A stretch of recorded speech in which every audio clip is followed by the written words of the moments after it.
My sister and I grew up sharing everything.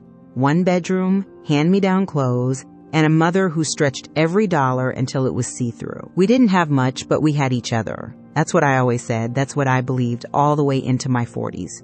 I'd worked hard for what I had, saved for 15 years, bought my own condo, built up a modest little nest egg, lived carefully. Not rich, just steady. The kind of steady that takes real discipline and a lot of saying no to yourself. I was proud of that. Still am. And my sister. I loved her the way only an older sister can.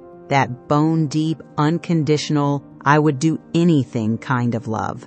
The kind that makes you pick up the phone at midnight without thinking twice. She called me on a Tuesday night, crying so hard I could barely understand her. Said she was 3 months behind on her mortgage. Said the bank had sent letters. Said if she didn't come up with $40,000, she was going to lose the house. Lose everything. And she didn't know what she was going to do. $40,000.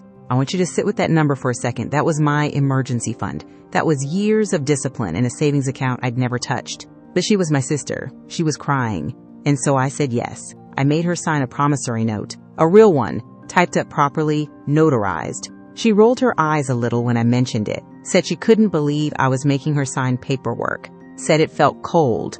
I almost backed down. I almost said, never mind. Just take it. I trust you.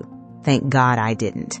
The repayment plan was simple. Small monthly installments, starting 90 days out. 90 days came and went. I texted her gently. She said she was getting there. I waited. 6 months in, she stopped answering my texts the same day I sent them. Started taking a day or two. Then longer. 8 months after I wired her that money, my cousin sent me a photo. Just dropped it in my messages with no caption. Didn't need one. It was my sister, on a beach in Cancun, holding a drink with a little umbrella in it, leaning against a man I didn't recognize, laughing with her whole face. The kind of laugh you make when you don't have a single thing to worry about. I scrolled her Instagram, which I hadn't checked in months, and there it was. Cabo in March, Nashville for a long weekend in April, a wine country trip in May, new clothes, new luggage, a new boyfriend with a big smile and apparently a taste for travel. Her house, still standing, never in foreclosure. I checked the county records myself. There were no missed payments on file. There never had been. She had looked me in the eye, or close enough to it, over the phone, and she had lied. Not a small lie, a $40,000 lie, dressed up in tears.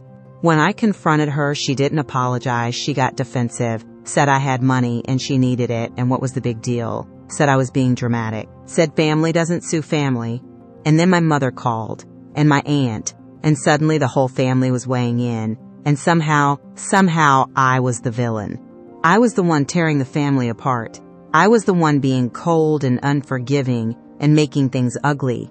I lay awake at 3 a.m. for weeks thinking about that. About how a person can steal from you and then get the whole room to feel sorry for them. About how being the responsible one, the steady one, the one who always shows up, somehow that makes you the target. Not the protected one, the target. I cried more than I want to admit. Not over the money, over her. Over who I thought she was. And then one night I just stopped. Stopped crying. Stopped explaining myself. Stopped waiting for someone in that family to say, hey, what she did was wrong. Nobody was coming. I understood that now. I pulled out the promissory note. Notarized. Signed. Dated. I called an attorney the next morning. She looked at my documentation and said, this is clean. You have a strong case. I filed in civil court within the week. My sister thought I wouldn't actually do it. I could tell by the way she texted me. Casual, a little dismissive, like I was bluffing. She didn't hire an attorney until 2 weeks before the court date. By then, it was too late to build much of a defense against a signed, notarized document and a paper trail I had kept obsessively. The judge ruled in my favor. Every penny. Plus court costs. I didn't celebrate. I just sat in my car afterward and breathed. Long and slow. Like something I'd been carrying for 2 years finally slid off my shoulders onto the pavement where it belonged. My family is still not entirely happy with me. Some of them probably never will be. And I've made my peace with that. Because here's what I know now that I didn't know before. Being loving does not mean being available for anything. Being family does not mean being a safety net with no bottom. And being the responsible one in the room does not mean you owe everyone in it a piece of what you built. I love my sister. I think I always will.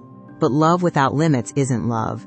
It's just an open door for people to walk through and take what they want. Get the paperwork, know your worth, and stop being the emotional ATM for people who would never do the same for you.